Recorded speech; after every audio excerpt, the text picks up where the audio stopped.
ఈ వార్తలను మీకు సహసమర్పణ చేస్తున్నవారు ఫ్లయింగ్ క్యాట్స్ ద్వారకానగర్ విశాఖపట్నం. నమస్కారం, నేను వెంకటేష్. జిల్లావాణికి స్వాగతం. ముందుగా జిల్లావాణి ప్రేక్షకులందరికీ దుర్ముఖి నామ సంవత్సర ఉగాది శుభాకాంక్షలు. ఇక ముఖ్యాంశాలు చూద్దాం. అట్టహాసంగా దుర్ముఖి నామ సంవత్సర వేడుకలు. నర్సీపట్నంలో ఉగాది వేడుకలకు హాజరైన అయ్యన్న. రైల్వే జోన్ కోసం నిరవధిక దీక్షకు సన్నద్ధమవుతున్న అమర్. అనుమతుల కోసం నగర పోలీస్ కమిషనర్కు వినతి పత్రం అందజేత. వైఎస్ఆర్ జోన్ ఉద్యమాన్ని కొట్టిపారేసిన సాంఘిక సంక్షేమ శాఖ మంత్రి. కేంద్రం రైల్వే జోన్ ఇచ్చి తీరుతుందని రావెలా స్పష్టీకరణ. ఠారెత్తిస్తున్న ఎండలు. వేసవి తీవ్రతతో జనం విలవిల. ఉగాది వేడుకలతో జిల్లాలో తెలుగుదనం ఉట్టిపడింది. పంచాంగ శ్రవణం, కవి సమ్మేళనాలతో వేడుకలు ఘనంగా జరిగాయి. నర్సీపట్నం వెలంపేట రామాలయంలో ఏర్పాటు చేసిన ఉగాది వేడుకల్లో పంచాయతీరాజ్ శాఖ మంత్రి చింతకాయల అయ్యన్న పాత్రుడు కుటుంబ సమేతంగా పాల్గొన్నారు. ఇక్కడ ప్రత్యేక పూజలు నిర్వహించిన తర్వాత ప్రముఖ పురోహితుడు నరసింహమూర్తి పంచాంగ శ్రవణం గావించారు. ఆ తర్వాత 2 ఏళ్లకో మారు జరిగే మరిడి మహాలక్ష్మి అమ్మవారి జాతర ఏర్పాట్లపై మంత్రి పట్టణ పెద్దలతో చర్చించారు. ఈ సందర్భంగా పెద్దిరెడ్ల సత్యనారాయణ స్వామి మరిడి మహాలక్ష్మి అమ్మవారిపై రూపొందించిన భక్తి గీతాల సీడీని అయ్యన్న సోదరులు ఆవిష్కరించారు. ప్రజలందరికీ యువనేత విజయ్ ఉగాది శుభాకాంక్షలు తెలియజేశారు.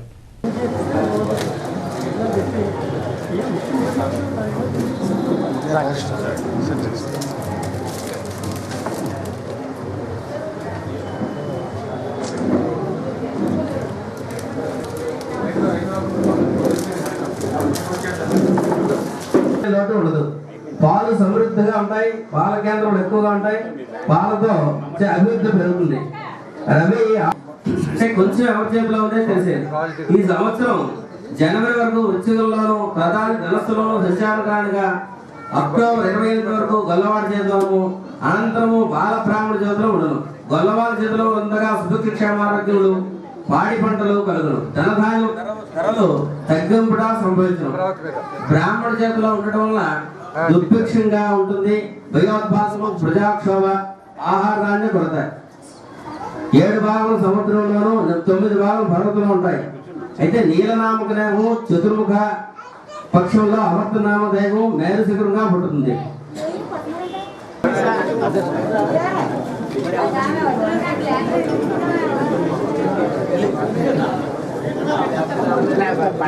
ప్రేక్షకులు, ఛానల్ చూస్తున్న ప్రతి ఒక్కరు వీక్షకులకు, ప్రతి ఒక్కరికి కూడా ఈరోజు నర్సీపట్నం నియోజకవర్గంలో ఉన్న అందరికీ, ఈ రాష్ట్ర వ్యాప్తంగా ఉన్న అందరికీ కూడా, ఈ జిల్లాలో ఉన్న అందరికీ ఉగాది శుభాకాంక్షలు తెలుపుకుంటున్నాను.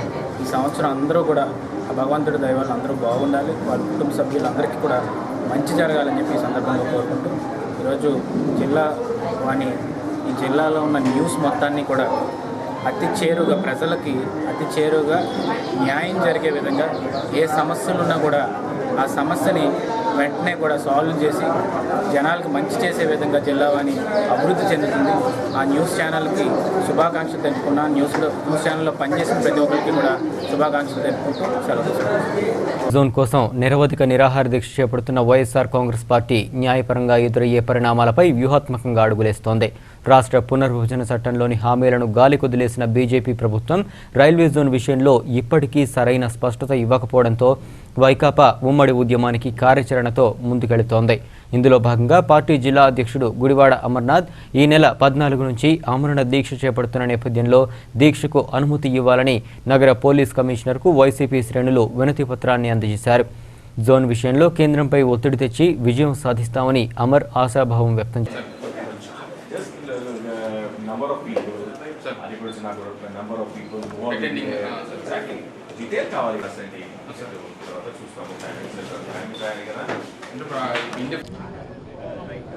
రౌండ్ టేబుల్ సమావేశంలో వివిధ రాజకీయ పార్టీలు,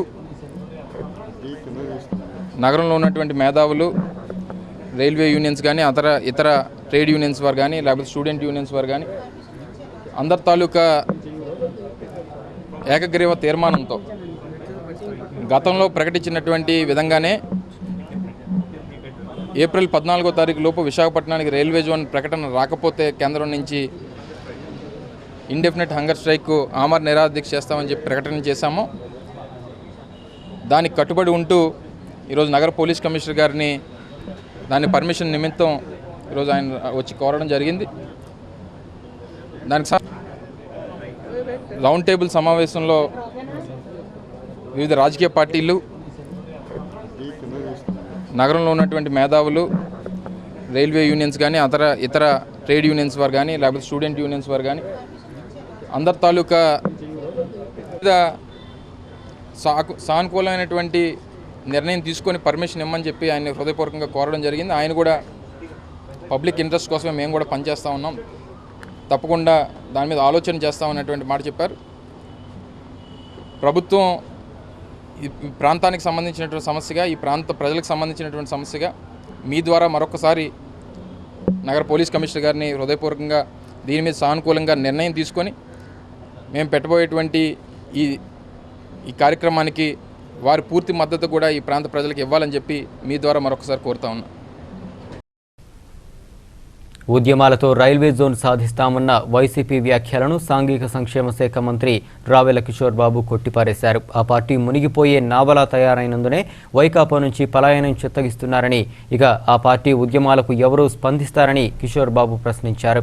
ఉత్తరాంధ్ర ప్రజల చిరకాల డిమాండ్తో పాటు విభజన చట్టం హామీ నెరవేర్చేందుకు కేంద్రం సిద్ధంగానే ఉందని, కొంచెం ఆలస్యమైన జోన్ వచ్చి తీరుతుందని విశాఖలో జిల్లావాణి ప్రతినిధికి చెప్పారు. కేంద్ర ప్రభుత్వం మా ఈ 5 కోట్ల మంది ఆంధ్ర రాష్ట్ర ప్రజల బాధను అర్థం చేసుకుంటుందని చెప్పేసి ఆశిస్తున్నాము.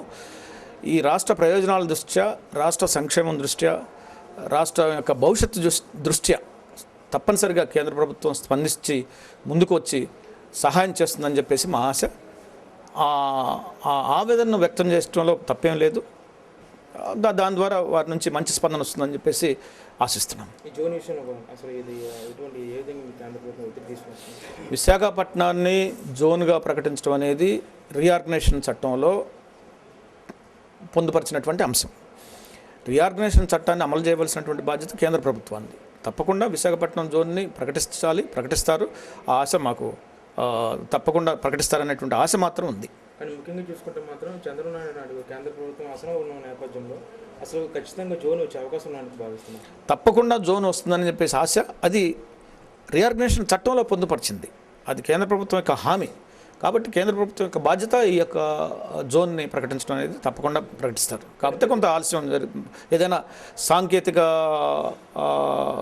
సాంకేతిక పరంగా ఏమైనా చిక్కులు ఉంటే తప్పకుండా జోన్ని ప్రకటించాల్సినటువంటి బాధ్యత కేంద్ర ప్రభుత్వం ఉంది. కానీ వైకాపా నేతలు కూడా ఖచ్చితంగా మేమే జోన్ సాధిస్తాం, మేమే ఒత్తిడి తీసుకొస్తుంటాం. రాష్ట్ర ప్రభుత్వం సంబంధించి కూడా అసలు ఏ విధంగా ఒత్తిడి తీసుకురావడం ముఖ్యంగా చూసుకుంటామంటే అసెంబ్లీలో కూడా దీన్ని ప్రవేశపెడుతుంది. అది వైసీపీ ఏదో చేస్తామనేది అది ఒక పెద్ద జోక్. ఎందుకంటే అది మునిగిపోయే పడవ, అది కాలిపోయే ఇల్లు. ఆ కాలిపోయే ఇల్లు, మునిగిపోయే పడవ నుంచి బయటకు వచ్చేస్తున్నారు బతకడానికి, ప్రజలకు సేవ చేయడానికి చంద్రబాబు గారి నాయకత్వంలో. అలాంటి పరిస్థితులు వైసీపీ పార్టీయే ఖాళీ అవుతున్నప్పుడు ఇంకా వైసీపీ తీసుకొచ్చేటువంటి వైసీపీ ఈ రాష్ట్రానికి ఏదో మేలు చేస్తాం అనేది అది ఒక హాస్యాస్పదం. ఎండలు ఠారెత్తిస్తున్నాయి. ప్రచండ భానుడు నిప్పులు చెరుగుతున్నాడు. దీంతో ఉష్ణోగ్రతలు 40 డిగ్రీలకు మించే నమోదవుతున్నాయి. తెల్లవారేసరికే ఉదయభానుడు విశ్వరూపం ప్రదర్శిస్తున్నాడు. దీంతో వేసవి తీవ్రతతో ప్రజలు విలవిల్లాడిపోతున్నారు. వీధుల్లోకి రావడానికే భయపడిపోతున్నారు. మరోవైపు వడగాల్పులు కూడా వీస్తున్నాయి. ఇంకా కార్తెలు ప్రారంభం కాకుండానే ఏప్రిల్ నెలలోనే ఎండలు మండిపోతుంటే మే నెలలో పరిస్థితి ఎలాగుంటుందోనని ప్రజలు భయాందోళనలు వ్యక్తం చేస్తున్నారు.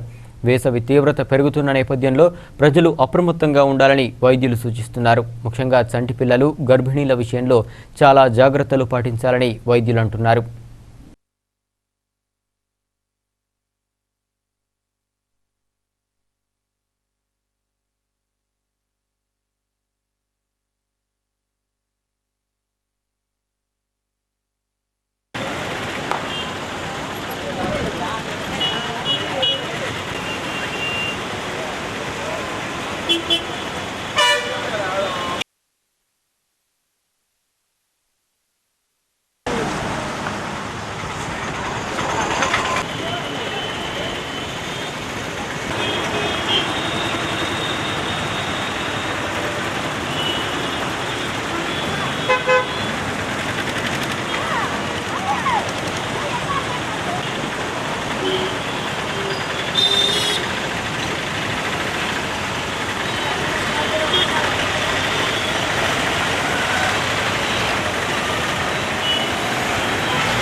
శ్రీకాకుళంలో ప్రపంచ ఆరోగ్య దినోత్సవం ఘనంగా జరిగింది. వైద్య ఆరోగ్య శాఖ ఆధ్వర్యంలో ఏర్పాటు చేసిన విద్యార్థుల ర్యాలీని కలెక్టర్ లక్ష్మీ నరసింహం, ఎమ్మెల్యే గుండా లక్ష్మీదేవితో కలిసి ప్రారంభించారు. అనంతరం జరిగిన సభలో ప్రసంగించిన కలెక్టర్ జీవనశైలి మార్పుతోనే వ్యాధులకు దూరంగా ఉండగలమన్నారు. అందుచేతనే ప్రతి ఒక్కరూ ఆరోగ్య జాగ్రత్తలు పాటించాలని కోరారు. ఈ కార్యక్రమంలో వైద్యులు, రెడ్ క్రాస్ ప్రతినిధులు, వివిధ రాజకీయ పార్టీల ప్రతినిధులు పాల్గొన్నారు.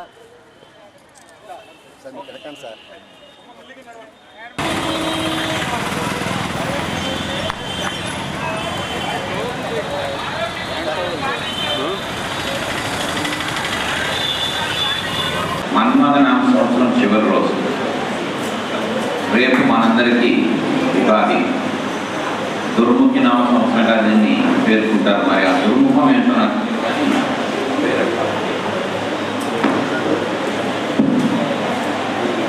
రేపు తెలుగు భాషలో చెప్పాలంటే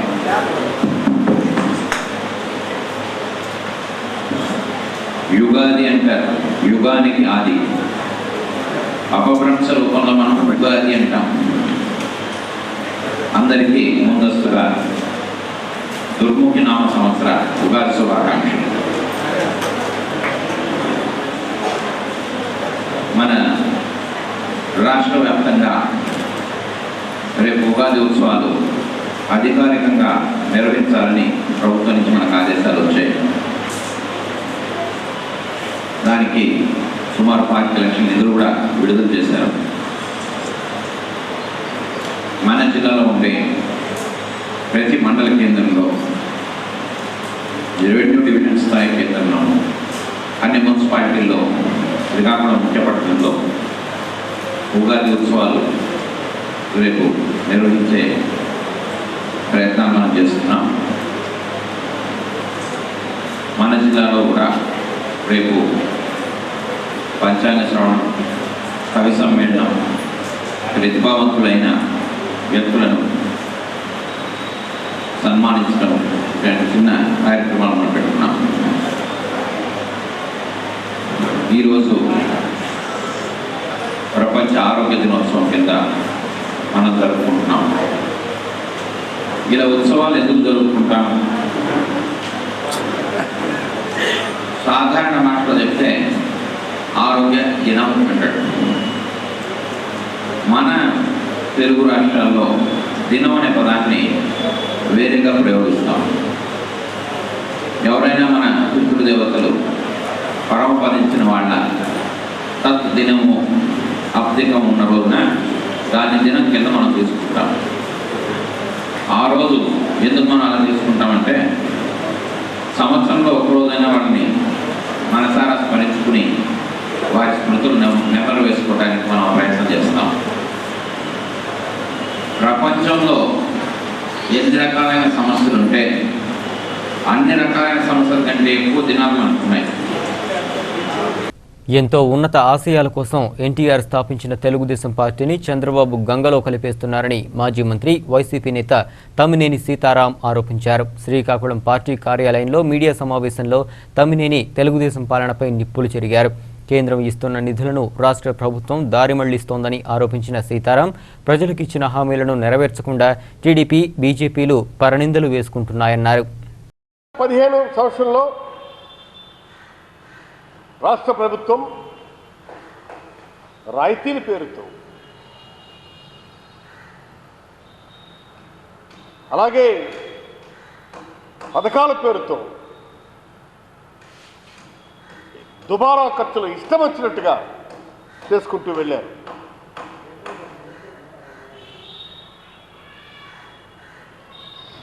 రాష్ట్ర ప్రభుత్వ నిర్వాహకం కారణంగా రాష్ట్రానికి రెవెన్యూ లోటు భర్తీ కింద కేంద్రం నుంచి రావాల్సినటువంటి నిధులు భారీగా కోల్పోయాం. There is no financial discipline. ఇంతవరకు కేంద్రం రిలీజ్ చేసినటువంటి బడ్జెట్కి, నిధులకి యుటిలైజేషన్ సర్టిఫికేట్స్ ఇవ్వాలా, యూసీస్ అంటాము. ఆ యుటిలైజేషన్ సర్టిఫికేట్ ఇవ్వకపోవటం వల్ల మొదట్లో వాళ్ళు ఇచ్చినటువంటి దాంట్లో 15,699 కోట్లు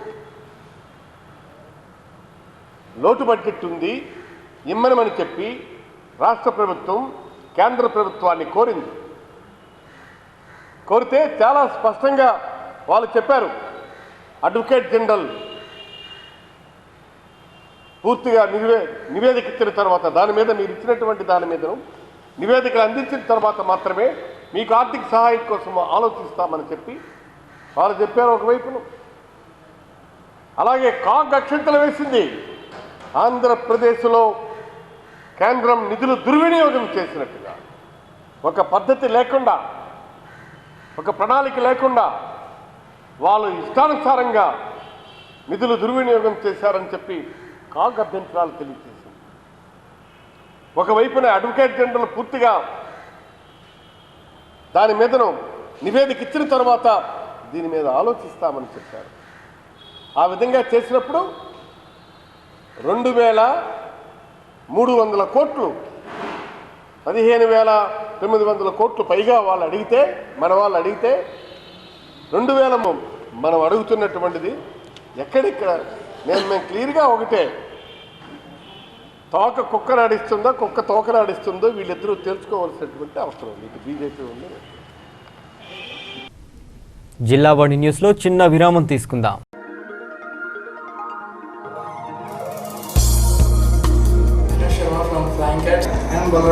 Hello, I'm Ritpana Manasheri, crime from Orissa. Hi, I'm Yuri. I'm from Flying Cats.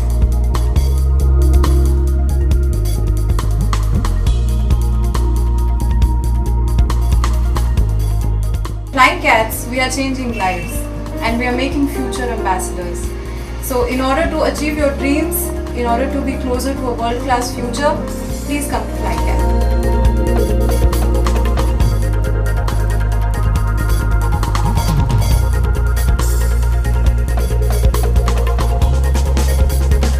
How to build your career, you can join here. It's the best.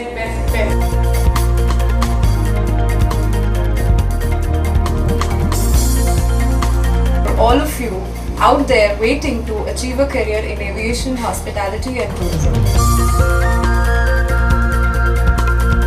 Join Flying Cats as we change your lives.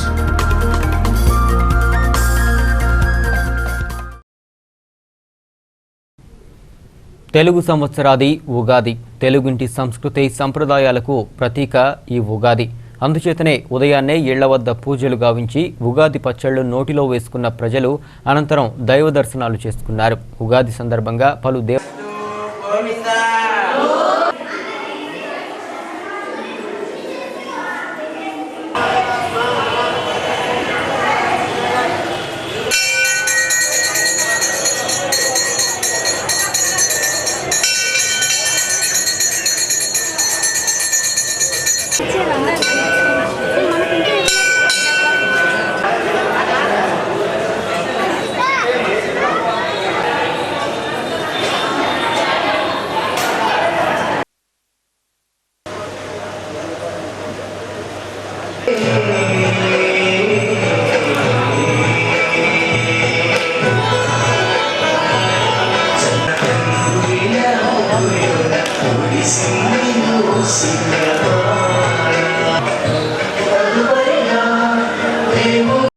ఈ జిల్లా అభివృద్ధిలో కానీ, ప్రజానీక సంక్షేమంలో కానీ, ఇతర విషయాల్లో కానీ మనం సర్వతోముఖాభివృద్ధి తీసుకెళ్లే విధంగానే పనిచేయడమే కాకుండా ఒక మంచి విధానంలో నీతి నిజాయితీ అనేది మనం ఒక ప్రామాణికంగా పెట్టుకున్నాము. ఆ ప్రమాణాలకు అనుగుణంగా ప్రతి అభివృద్ధి కార్యక్రమం కూడా మంచి స్టాండర్డ్స్తో పనిచేసి తీసుకెళ్లే విధంగా మనం అందరం కూడా కలిసికట్టి పని చేయాల్సిందిగా ఈ సందర్భంగా మిమ్మల్ని అందరినీ కోరుకుంటూ, అదేవిధంగా వరుణదేవుని మనందరం ప్రార్థించుకుందాం. ఎందుకంటే వర్షాలు మనకి ఇప్పుడు తీవ్రమైనటువంటి ఎండాకాలం ఉంది. ఈ 3 నెలలు అయిన వెంటనే జూన్లో ఏదైతే వర్షాలు ప్రారంభిస్తాయో నైరుతి ఋతుపవనాలు వచ్చిన తర్వాత మనకు చక్కటి వర్షాలు పడాలి. అదృష్టం ఏంటంటే ఈసారి విజయనగరం జిల్లాలో భూగర్భ జలాలు కూడా బాగున్నాయి. నిన్ననే అన్ని జిల్లాల్లో భూగర్భ జలాలు చూస్తే మన జిల్లాలోనే చక్కటి స్థాయి 7 మీటర్లు ఉంది. మినిమం బిఫోర్ రెయిన్స్ 8 మీటర్స్ ఉండాలి, ఆఫ్టర్ రెయిన్స్ 3 మీటర్స్ ఉండాలని సీఎం గారు పెడితే మనం 7 మీటర్ల స్థాయిలోనే ఉన్నాం. మిగతా జిల్లాలతో చూస్తే పక్కన శ్రీకాకుళం జిల్లా చూస్తే 8 కన్నా కొంచెం ఎక్కువగా ఉంది. విశాఖపట్నం అయితే 10 ఉంది. ఇంకా ఇతర జిల్లాల్లో అయితే 13, 14, 15, 20 కూడా భూగర్భ జలాల స్థాయి మీటర్ల స్థాయి ఉంది. కనుక అన్ని విషయాల్లో మనం ప్రగతి సాధిస్తున్నాం. వరుణ దేవుడు కూడా మనం కటాక్షించాలి, చక్కటి వర్షాలు పడాలి. నగర ప్రజల అవసరాలకు అనుగుణంగా అన్ని ప్రాంతాలకు మంచినీటిని సమృద్ధిగా సరఫరా చేయాలని శ్రీకాకుళం ఎమ్మెల్యే గుండా లక్ష్మీదేవి అధికారులను ఆదేశించారు. 4వ వార్డులో కుళాయిల నుంచి త్రాగునీరు సరిగా రావడం లేదన్న స్థానికుల ఫిర్యాదు మేరకు ఆ ప్రాంతాన్ని సందర్శించిన ఎమ్మెల్యే పరిస్థితిని స్థానికులను అడిగి తెలుసుకున్నారు. నీటి ఎద్దడి తలెత్తకుండా ముందస్తు చర్యలు తీసుకోవాలని నగర కార్పొరేషన్ అధికారులను ఆమె ఆదేశించారు. శ్రీకాకుళం ప్రజలకు, నా నియోజకవర్గ ప్రజానీకానికి, నాయకులకు, అధికారులకు, మీడియా సోదరులకు అందరికీ ఉగాది శుభాకాంక్షలు తెలియజేసుకుంటున్నాను. శ్రీకాకుళం పట్టణంలో పూర్తి స్థాయిలో తాగునీరు అందించడానికి తెలుగుదేశం ప్రభుత్వం హయాంలో వంశధార నది నుంచి నీరు తెచ్చే ప్రాజెక్టు తయారు చేయడంతో పాటు అందుకు కావలసిన ఇన్ఫిల్ట్రేషన్ వెల్స్ కూడా కరజాడ వద్ద వంశధార నదిలో తవ్వడం కూడా జరిగింది. పెద్దపాడు వద్ద OHR నిర్మాణం చేయటానికి నిర్ణయం తీసుకోవటం జరిగింది. అయితే ప్రభుత్వం మారడంతో కాంగ్రెస్ ప్రభుత్వం దాని స్థానంలో నాగావళి నదిలో పూర్తి స్థాయిలో నీరు లభ్యం కాని రాక్షీట్ మయంగా ఉందన్న విషయాన్ని ఇంజనీర్లు ధృవీకరించినప్పటికీ ఆ విషయాన్ని బేఖాతరు చేసి నాగావళి నదిలో వెల్స్ తవ్వడంతో గత ప్రభుత్వ హయాంలో కూడా పూర్తి స్థాయిలో నీరు రాని సందర్భం ప్రజలందరికీ తెలుసునని తెలియజేసుకుంటున్నాను. ప్రస్తుతం నీరు అందించడానికి తోటపల్లి రిజర్వాయర్ నుంచి దపదపాలుగా నీటిని తెప్పించడం జరుగుతుంది. తోటపల్లి ఎస్సీ అయిన డోల తిరుమలరావు గారికి అడిగితే తెలుస్తుందని మీ అందరికీ తెలియజేస్తున్నాను. ఇంతేకాకుండా పంప్ హౌసుల వద్ద నీటి సరఫరా విషయంలో లాక్ బుక్స్ ఉంటాయి, వాటిని కూడా పరిశీలించవచ్చని మీ అందరికీ తెలియజేస్తున్నాను.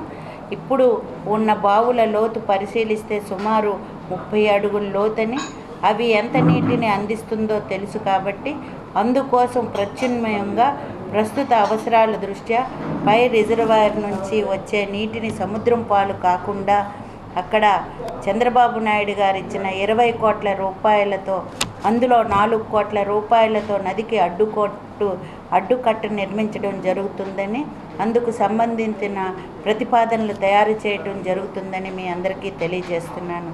ఈ ప్రాజెక్టు నాణ్యతకు వస్తే నా స్వగ్రామమైన అరసవెల్లిలోను ASN కాలనీలో కూడా నిర్మించిన OHRలు కట్టిన తర్వాత అవి పనికి రాకుండా పోవటం, దాంతో అవి కూల్చివేసిన విషయం మీ అందరికీ తెలుసు.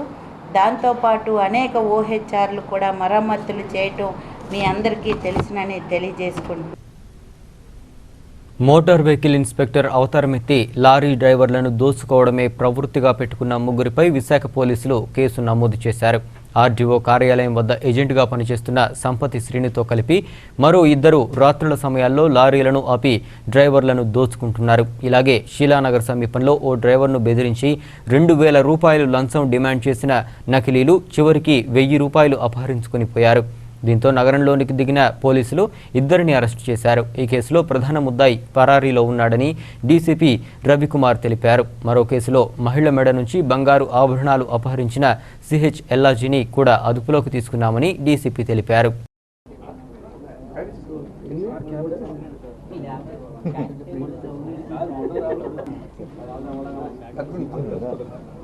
ఫస్ట్ మార్చ్ రాత్రి అరౌండ్ 1:30 మన శీలానగర్ జంక్షన్ దగ్గర జరిగింది. అక్కడ చాలా లారీస్ ఆగి ఉంటాయి నైట్ టైమ్స్. సో ఇందులో ముగ్గురు ముద్దాయిలు ఉన్నారు. ఒక అతను సంపత్ శ్రీను అని, ఇతను ఆర్టీఓ ఆఫీస్లో బ్రోకర్గా చేస్తుంటాడు అక్కడ ఆర్టీఓ ఆఫీస్ దగ్గర. తర్వాత రెండో అతను నాగిరెడ్డి సీతారామనాయుడు అని, ఇతను ఒక డైలీ న్యూస్ పేపర్ సర్క్యులేషన్ ఇన్ఛార్జిగా మర్రిపాలెం ఏరియాలో పనిచేస్తుంటాడు. ఇంకో అతను కాండ్రేగూడ జగన్ అని, ఇతను ఆ శీలానగర్ దగ్గర ఒక పాన్ షాప్ నడుపుతుంటారు. కొన్ని దురలవాట్లు కూడా ఉన్నాయి. సో వీళ్ళు రెగ్యులర్గా ఈ లారీస్ అక్కడ ఆగి ఉన్న వారి దగ్గరికి వెళ్ళి రోడ్ ట్రాన్స్పోర్ట్ ఆఫీషియల్స్ అని, సో ఇతను సంపత్ శ్రీను అనే అతను నేను మోటార్ వెహికల్స్ ఇన్స్పెక్టర్ అని చెప్పడం, వాళ్ళని వే బిల్స్ అవి ప్రొడ్యూస్ చేయమని చెప్పడం, తర్వాత వాళ్ళ దగ్గర డబ్బు గుంజుకోవడం చేస్తూ ఉన్నారు. ఆ రోజు రాత్రి 31st night, March night 31st ఇలానే ఒక లారీ దగ్గరికి వెళ్ళి అతన్ని వే బిల్స్ చూపించమన్నారు. అతను మీకు ఎందుకు చూపించాలని, అతనికి ఏదో డౌట్ వచ్చింది. అతను మీకు ఎందుకు చూపించాలంటే మేము ఇట్లా మోటార్ వెహికల్స్ ఇన్స్పెక్టర్, నువ్వు చూపించాల్సిందే అనేసి 2000 రూపీస్ లేకపోతే 2000 రూపీస్ అన్నా పే చేయాలి అని జబర్దస్త్ చేశారు. అతను ఇవ్వకపోగా వీళ్ళు అతన్ని కొట్టి అతని దగ్గర ఉన్న 1000 రూపీస్ లాక్కొని అక్కడ నుండి వెళ్ళిపోయారు.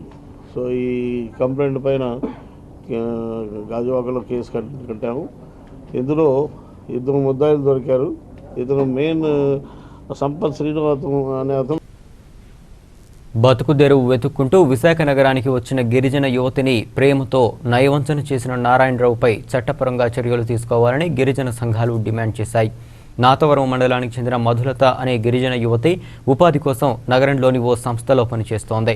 అదే సంస్థలో పనిచేస్తున్న నారాయణరావు అనే యువకుడు మధులతతో ప్రేమాయణం సాగించి పెళ్లి మాటెత్తేసరికి మొహం చాటేశాడు. జరిగిన అన్యాయంపై మధులత గిరిజన సంఘాలను ఆశ్రయించింది. దీంతో బాధితురాలికి అండగా నిలిచిన సంఘాలు నగర పోలీస్ కమిషనర్కు ఫిర్యాదు చేశారు.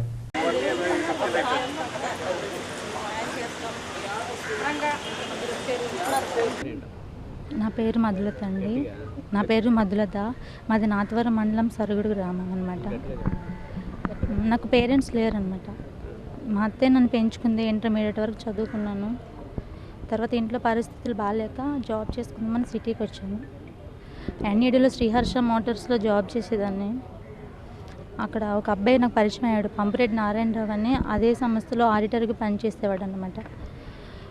1.5 yearగా ఎప్పుడు నాకు ఎంట పడేవాడు, ప్రేమిస్తున్నాను ఇలాగలగానే. ఆ అబ్బాయి చెప్పిన రోజు చెప్పాను అనమాట, మాది ఎస్టీ కులము, నేను నీకు సరిపోను, నా ఎంటలు పడకు, నాకు ఎవరు లేరని చెప్పాను. అయినా అబ్బాయి నువ్వంటే నాకు చాలా ఇష్టం, పెళ్లి చేసుకుంటాను ఇలా అని చాలా వెంట పడేవాడు. కొన్ని రోజులు అయిన తర్వాత ఆ అబ్బాయి లవ్ని యాక్సెప్ట్ చేశాను, పెళ్ళి కూడా చేసుకుందాం అనుకున్నాను.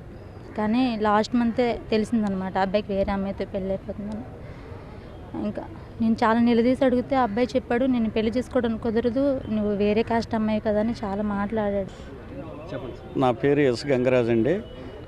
గిరిజన మహిళా హక్కుల పరిరక్షణ కమిటీ వ్యవస్థాపకుడినండి. అయితే అమ్మాయి ఈ గిరిజన ప్రాంతం నుండి ఇక్కడికి వచ్చి ఉద్యోగరీత్యా ఇక్కడ ఒక ప్రైవేట్ కంపెనీలో పనిచేస్తూ అక్కడ ఉండే అబ్బాయి ఈమెకు ప్రలోభ పెట్టి తర్వాత వేరే కట్నాన్ని ఆశించి వేరే పెళ్ళికి సిద్ధపడుతున్న క్రమంలో మా నోటీస్లో అమ్మాయి గారితో కలుద్దాం అనేసి ఈరోజు సంఘ సభ్యులందరినీ కూడా కూడగట్టుకొని తీసుకువచ్చాం. అయితే ఒకటిసారి ఈరోజు సిపి గారు అనుకుంటే ఇతర కంట్రీస్లో పారిపోయిన నిందితులనే నేరస్తులనే పట్టుకునే సత్తా వాళ్ళ దగ్గర ఉంటుంది. అంటే మనస్పూర్వకంగా వాళ్ళు ఈ విషయం మీద వాళ్ళు మనసు పెట్టినట్టయితే డెఫినెట్గా మరి ఆయన్ని పట్టుకోవడానికి అవకాశం ఉంటుంది. ఇప్పటికీ 21 రోజు దాటిపోవడం, పిల్ల కూడా మరి నమ్మకాలు కోల్పోయి ఈరోజు ఆత్మహత్య మరొకసారి చేసుకునే పరిస్థితి నాకు ఉందనే క్రమంలో మేము ప్రత్యేకించి విశాఖ జిల్లా యూనిట్ అంతా కూడా ఈరోజు మేము సిపి గారిని కలుద్దామని పాడేరు నుండి రావడం జరిగింది. సిపి గారిని ఈరోజు సిపి గారితో మాట్లాడుతాం. సిపి గారు మాకు న్యాయం చేస్తారనే నమ్మకం ఉందండి. లేని క్రమంలో మరి గిరిజన ప్రాంతం నుండి ఇంకా పెద్ద ఎత్తున గిరిజన మహిళా పరిరక్షణ కమిటీలంతా కూడా వచ్చి సిపి ముందు వాళ్ళ ఆఫీస్ ముందు ధర్నా చేయడానికి కూడా సిద్ధంగా ఉన్నామండి. ఈ వార్తలను మీకు సహసమర్పణ చేస్తున్నవారు ఫ్లయింగ్ క్యాట్స్, ద్వారకానగర్, విశాఖపట్నం. వార్తలు ముగించే ముందు ముఖ్యాంశాలు మరోసారి. అట్టహాసంగా దుర్ముఖి నామ సంవత్సర వేడుకలు. నర్సీపట్నంలో ఉగాది వేడుకలకు హాజరైన అయ్యన్న. రైల్వే జోన్ కోసం నిరవధిక దీక్షకు సన్నద్ధమవుతున్న అమర్. అనుమతుల కోసం నగర పోలీస్ కమిషనర్కు వినతి పత్రం అందజేత. వైఎస్ఆర్ జోన్ ఉద్యమాన్ని కొట్టిపారేసిన సాంఘిక సంక్షేమ శాఖ మంత్రి. కేంద్రం రైల్వే జోన్ ఇచ్చి తీరుతుందని రావెలా స్పష్టీకరణ. ఠారెత్తిస్తున్న ఎండలు, వేసవి తీవ్రతతో జనం విలవిల. ఇక ఈ వార్తలు ఇంతటితో సమాప్తం. తిరిగి ప్రసారమయ్యే జిల్లా వాణి న్యూస్లో మళ్ళీ కలుద్దాం. అంతవరకు సెలవు. నమస్కారం.